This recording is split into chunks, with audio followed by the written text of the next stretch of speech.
오늘 우리가 함께 나눌 말씀은 욥기 19장 1절에서 29절까지 말씀입니다. 욥기 19장 1절에서 29절까지 말씀입니다.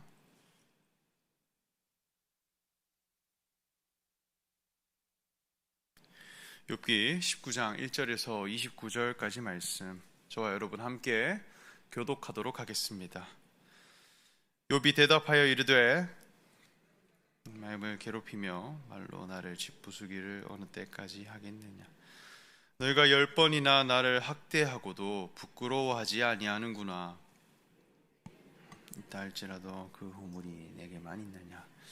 너희가 참으로 나를 향하여 자만하며 내게 수치스러운 행위가 있다고 증언하려면 하려니와 물로 나를 애워싸신 줄을 알아야 할지니라. 내가 폭행을 당한다고 부르짖으나 응답이 없고 도움을 간구하였으나 정의가 없구나. 시고 내 앞길에 어둠을 두셨습니다. 나의 영광을 거두어 가시며 나의 관모를 머리에서 벗기시고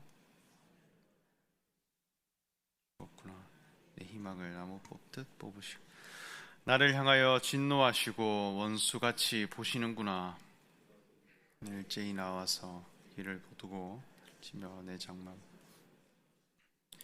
나의 형제들이 나를 멀리 떠나게 하시니 나를 아는 모든 사람이 내게 낯선 사람이 되었구나. 나를 잃었구나. 내 집에 머물러 사는 자와 내 여종들은 나를 낯선 사람으로 여기니 내가 그들 앞에서 타국 사람이 되었구나.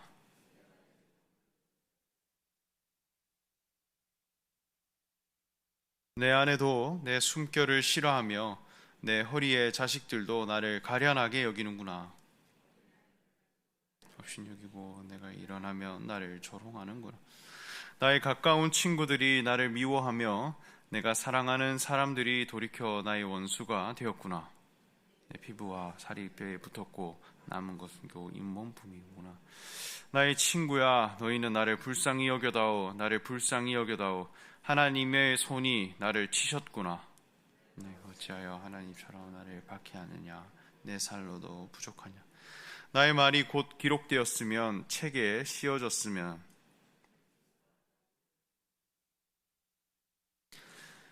내가 알기에는 나의 대속자가 살아계시니 마침내 그가 땅 위에 서실 것이라.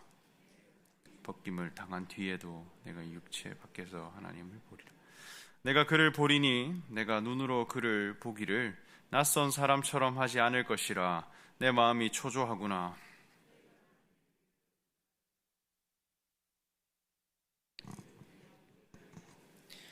우리 함께 읽겠습니다.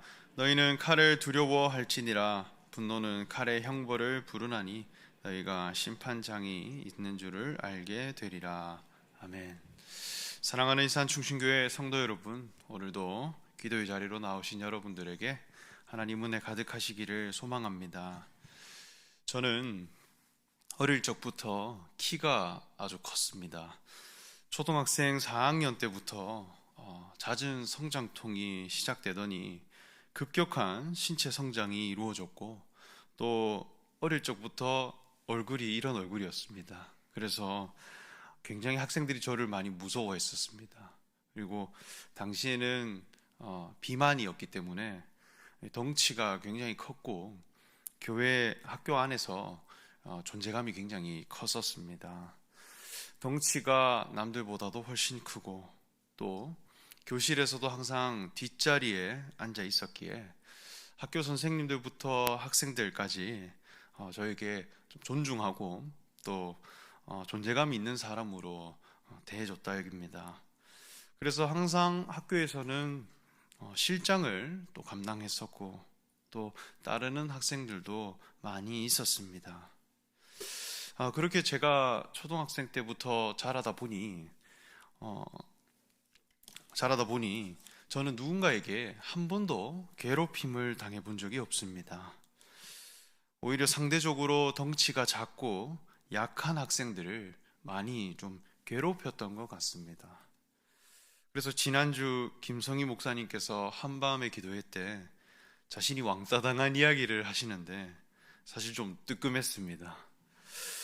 너무나 당연히 뒷자리에 앉아 있었고 또 노는 친구들과 늘 잘 어울렸고 또 상대적으로 작은 친구들은 항상 놀리며 또 리더십이 있는 사람으로 그렇게 학창 시절을 보냈는데 그런 제가 생각이 완전히 바뀌게 된 그런 사건이 있었습니다.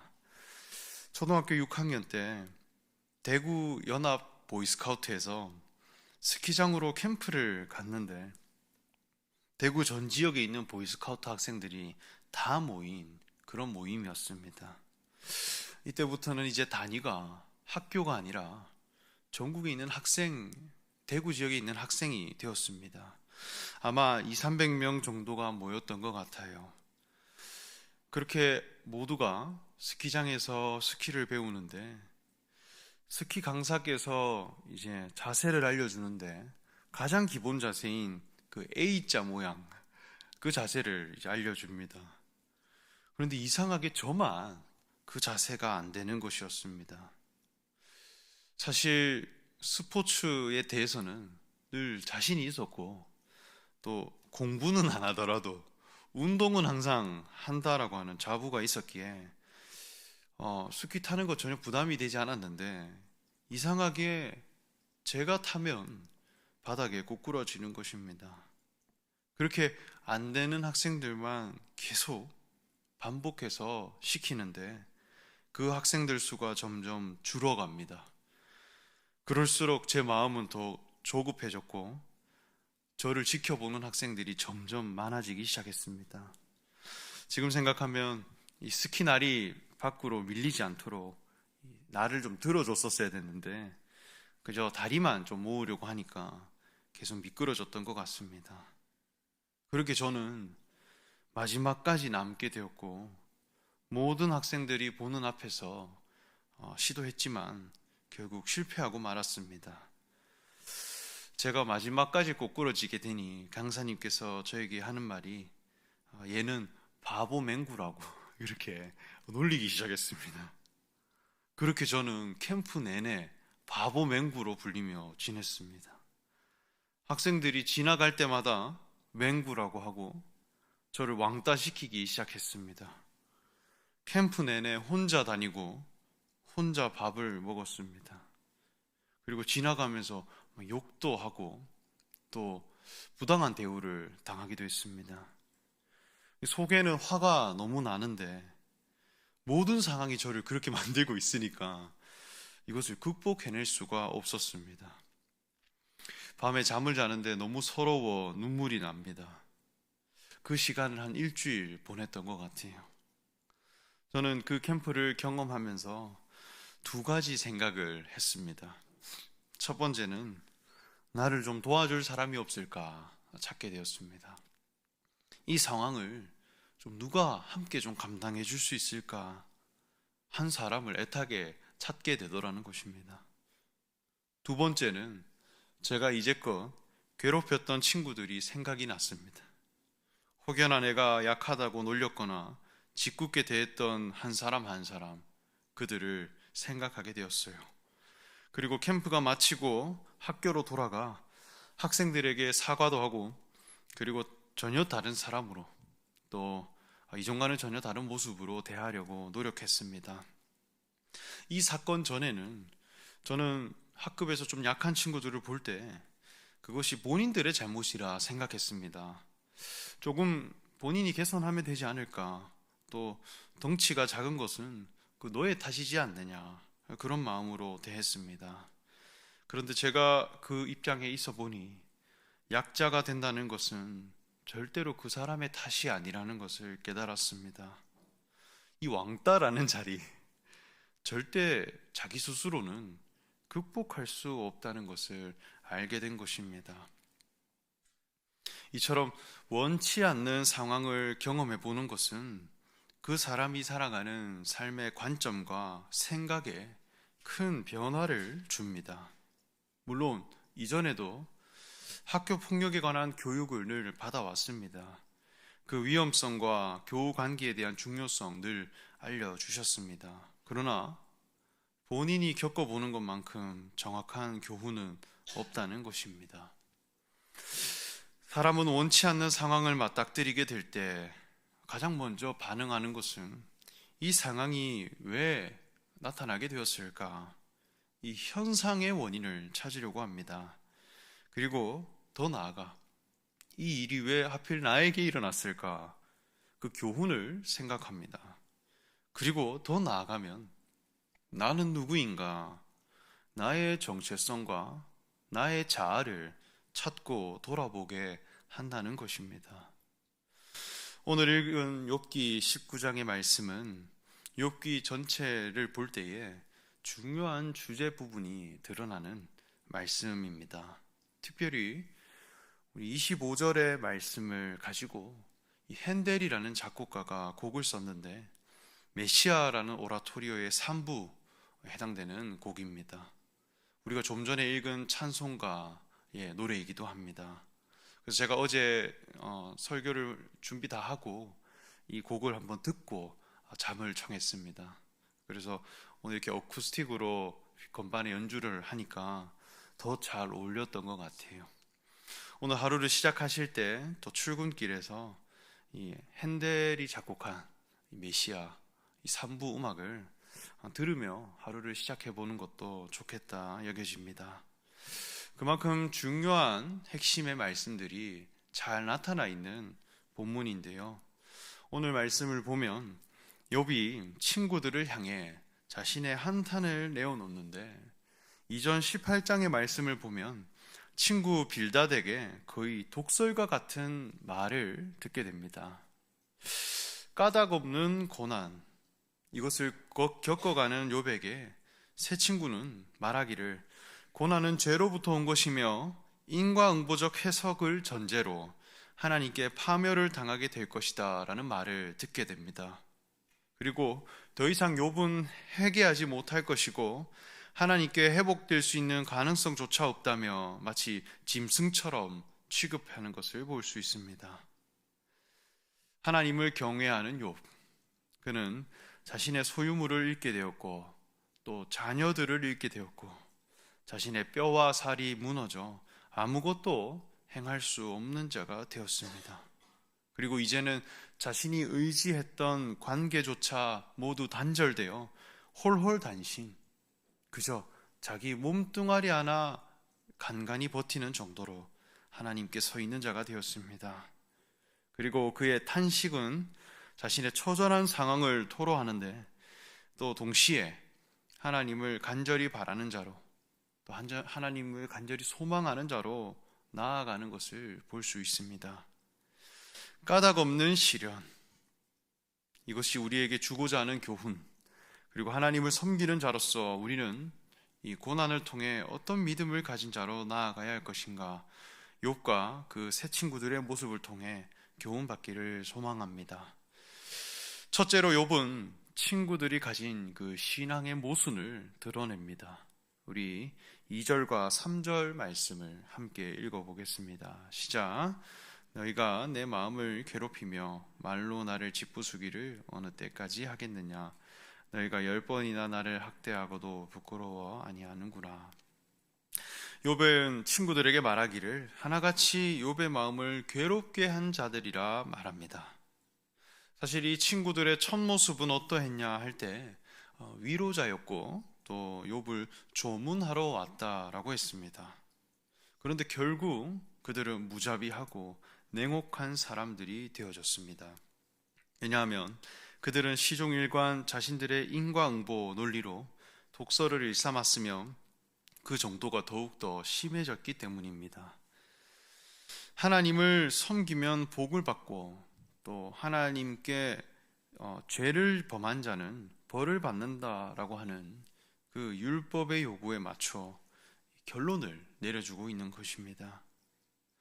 그렇다면 욥은 무엇을 잘못했는지 또 어떤 모습에서 믿음의 하자가 있었는지 이것을 제시해 주는 것도 아니었습니다.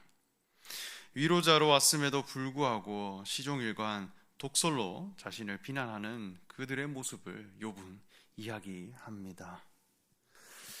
저도 목회를 하면서 청년들을 만나고 또 이렇게 상담을 해주면 그 가운데 깨닫는 것이 무엇이냐 할 때 맞는 말을 해주는 것보다 적합한 말을 해주는 것이 더 중요하다는 것을 깨달았습니다.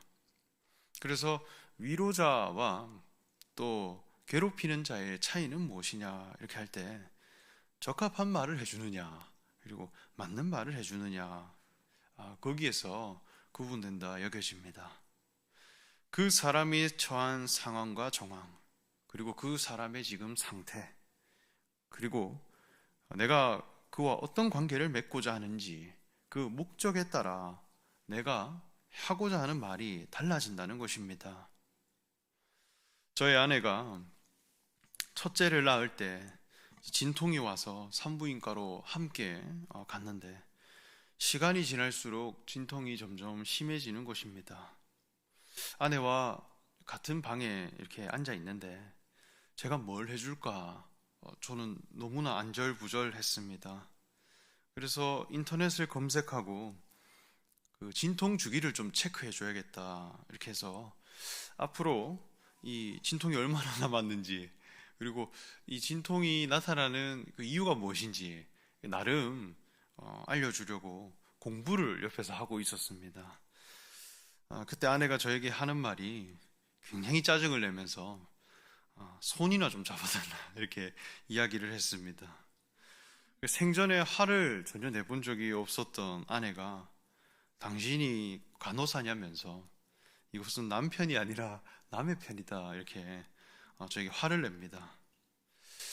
나름 아내를 위해서 제가 선택한 것인데 나중에 생각을 해보니 남편과 간호사의 관계는 다르다는 것을 깨달았습니다. 간호사에게 아내는 환자입니다. 그래서 체크리스트를 들고 상황 파악을 해가고 진단을 해줍니다. 그 매뉴얼에 정확하게 쓰여져 있었느냐? 계약관계라는 것입니다. 그런데 남편은 한 몸입니다. 함께 아파하고 함께 그 과정에 동참해서 같은 생명을 낳는 그런 관계입니다. 그래서 고통이 끝나면 아이의 탯줄을 함께 자르는 것입니다. 욥은 자신의 허물이 있는 자임을 분명히 인정합니다. 그럼에도 하나님을 경외하는 자였고 믿음의 온전함을 향해 살아가는 자였습니다. 그러면서 친구들에게 말하기를 그 허물이 어찌 나에게만 있냐고 하느냐 그런 말을 하는 것입니다. 육체를 가지고 살아가는 인생 자체가 하나님께 죄이며 어쩌면 허물과 같은 것인데 이러한 모순과 죄가 욥에게만 있고 새 친구들에게는 없느냐? 왜 이렇게 이율배반적인 사고로 대해가느냐? 서로 공감이 없고 다른 위치를 점하고 서로를 대해가는 이 부분에 대해 지적하는 것입니다. 무죄한 자의 고통을 바라볼 때 겸손한 자라면 자신을 돌아봅니다. 하나님의 율법, 하나님은 어떤 사람을 의롭다 여기며 또 무엇을 죄라고 여기는가라고 하는 그 율법의 요구는 다른 사람을 판단하기 위해 주신 것이 아닙니다. 나를 돌아보기 위해 주신 것입니다. 누군가를 판단할 수 있는 도구로 주신 것이 아니라 나를 보게 하는 거울로 주신 것이 하나님의 율법입니다. 그래서 내가 얼마나 허물이 많은 인생인지 하나님 앞에 먼지와 같은 자이며 내가 죽어야 할 자임을 우리 깨닫고 나아가게 하는 그런 거울이라는 것입니다. 그래서 나에게 적용해 갔다면 무죄한 자의 고통을 볼 때 같은 위치에서 그리고 나를 돌아보는 자로서 만나갈 수 있었거늘 그것이 전혀 이루어지지 않는 그런 상황을 이야기하게 됩니다. 둘째로 욥은 이 고통의 시작이 하나님께 있음을 고백했습니다. 친구들의 논리로 자신을 비추어 볼 때 이것은 전혀 맞지 않으며 지금 내가 이런 고난을 겪어가는 이유에 대해서는 정확히 말할 수 없지만 이것은 하나님께로부터 시작된 것이며 하나님께로부터 이루어진 것임을 욥은 말하고 있습니다.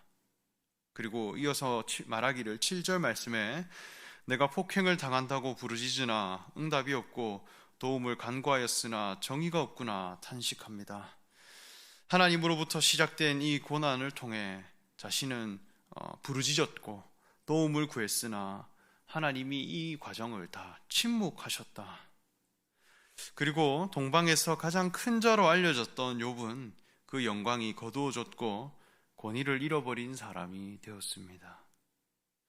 형제들은 나에게서 멀리 떠나며 내가 아는 모든 사람들이 나를 낯선 자로 대하고 친척들에게 버림을 받았고 잊혀진 자가 되었습니다.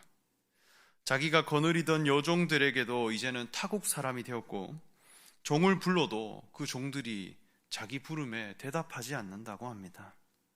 아내와 자식들도 자신을 가련하게 여기며 어린아이들까지 자신을 업신여기고 조롱한다고 했습니다. 이는 자기가 가진 모든 권위를 잃어버리게 되었다는 표현입니다. 가족이라 함은 내가 마지막까지 의지하고 버틸 수 있는 그런 지지대이고 관계입니다. 그리고 요종이라 함은 당시 사회적으로 최하위 계층에 속한 그런 사람들이었다고 합니다. 그리고 욥에게 긍휼함을 입었던 그 종들은 오히려 이제 자신을 외면하고 멸시받는 비참한 자리에 있게 되었음을 말합니다. 그리고 친구들마저 자신의 원수가 되었고 자신의 육체는 피부와 살이 뼈에 붙었고 남은 것은 겨우 잇몸뿐이라 말씀합니다.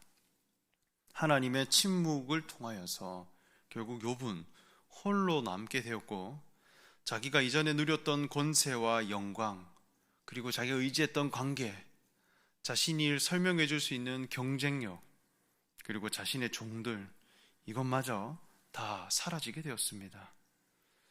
자신의 마음 하나조차 의지할 곳이 없고 이 세상 내 편이 어느 곳에도 없음을 깨닫게 되었습니다. 잇몸밖에 없는 사람은 사실 아무것도 할 수 없는 사람입니다. 말할 수도 없고 먹을 수도 없고 자신을 설명해낼 수도 없고 자신을 지켜낼 수도 없듯이 지금 욥이 처한 상황 이것은 그저 불쌍하게 여겨달라는 말밖에 할 수 있는 게 없는 그런 위치로 가게 되었다는 것이죠. 그리고 욥은 이 상황을 해결해 줄 수 있는 분도 오직 하나님이심을 고백합니다. 우리 25절의 말씀을 함께 읽어보도록 하겠습니다. 시작. 내가 알기에는 나의 대속자가 살아계시니 마침내 그가 땅 위에 서실 것이라. 욥은 이 고통에서 나를 건져주실 대속자가 누구인가 계실 것이다 찾는 자가 되었습니다. 이 욥의 억울함을 이제는 하나님이 구속자가 되시고 그 진실성을 증언해 주실 수 있다라고 하는 그 믿음의 표현을 해가는 것입니다. 스스로를 변호하고 스스로를 증명하고 스스로를 변명하는 자가 아닌 나를 위해 이 죄를 해결해 줄 수 있는 대속자를 찾는다는 것, 이것은 매우 성숙한 신앙의 모습이라 할 수 있겠습니다. 이는 하나님께서 인간의 죄의 문제를 해결하기 위해 제2의 하나님이신 예수 그리스도 그분을 구속자로 이 땅에 보내신 것을 우리 연상케 하는 말씀입니다. 나 대신 죄를 해결해 줄 수 있는 한 존재를 구하는 것, 이것은 나 혼자 힘으로는 안 된다는 불능의 고백이요 더 온전한 신앙을 사모하는 겸손함의 고백이라는 것입니다. 그래서 재판장에 가면 무지한 죄인은 계속 억울하다는 말만 내어놓습니다. 그러나 법을 알고 앞서가는 사람은 변호사를 세워가려고 합니다. 나보다 더 밝게 알고 나라의 의의를 분명히 아는 사람에게 내 모든 것을 맡겨가는 것입니다. 그러면 변호사가 재판장에서 나를 보호해주고 지켜주고 그리고 내 죄를 탕감해 주는 것입니다. 마찬가지입니다.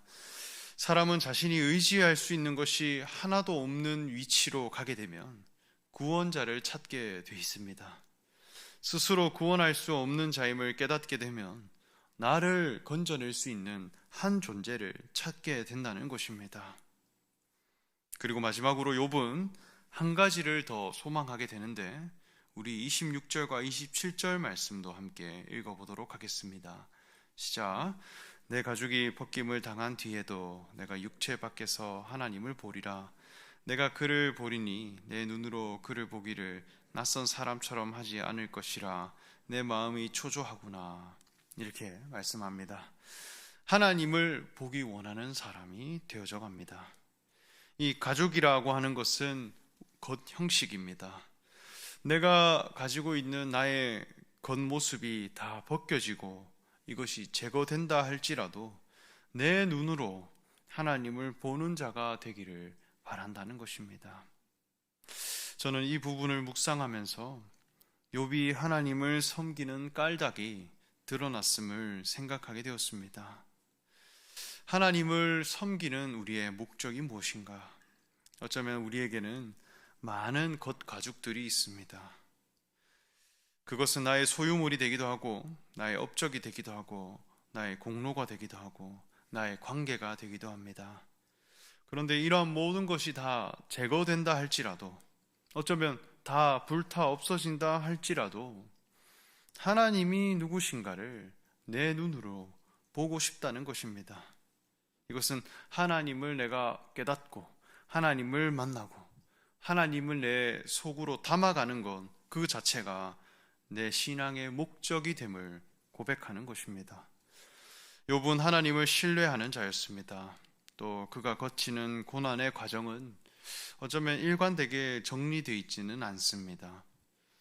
원망하기도 하고 때로는 한탄하기도 하며 그리고 소망하기도 합니다.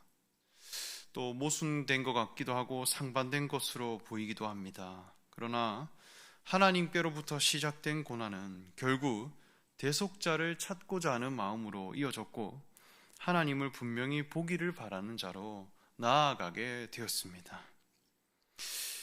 우리의 인생의 여정 역시 우리의 삶도 늘 고난과 아픔을 가진 인생입니다.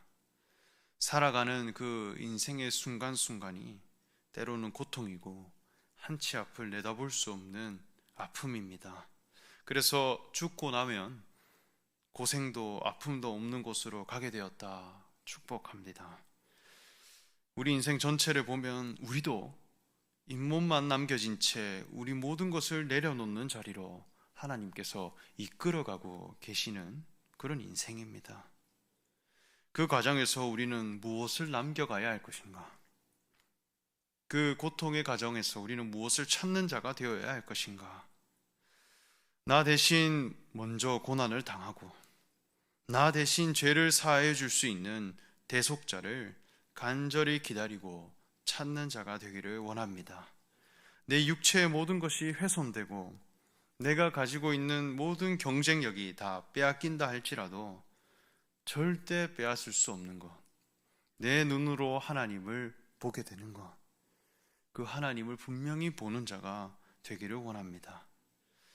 욥의 이 고백과 또 이 변화의 과정을 통해 우리는 인생 가운데 무엇을 남겨가야 할 것인가 묵상하시는 저와 여러분 되시기를 간절히 소망합니다. 함께 기도하겠습니다. 하나님 감사합니다. 욥의 세 친구들과 같이 그저 신앙의 정답과 결론을 가지고 한 사람을 정죄하고 판단하는 것이 아니라 오히려 하나님의 율법을 통해 나를 돌아보기를 원합니다. 나를 죄인으로 삼는 자 되기를 원합니다. 나를 괴롭힐 수 있고 스스로 겸손하고 낮은 자의 마음으로 하나님께 나아가 생명을 포함시키고 또 위로해 줄 수 있는 사람이 되기를 원합니다. 우리가 무지하여 하나님의 뜻을 명확히 알지 못하지만 하나님께서 허락하신 모든 고난과 아픔의 과정 속에서 우리는 대속자를 찾기 원합니다. 나를 구원하며 나의 존재를 설명해주며 나를 변호해 줄 수 있는 한 주님을 우리가 간절히 찾고 구하는 자가 되게 하셔서 마침내 하나님을 분명히 보게 되는 것, 그것이 우리 신앙의 가장 중요한 목적이 되게 하여 주시옵소서. 감사드리며 예수님의 이름으로 기도합니다. 아멘.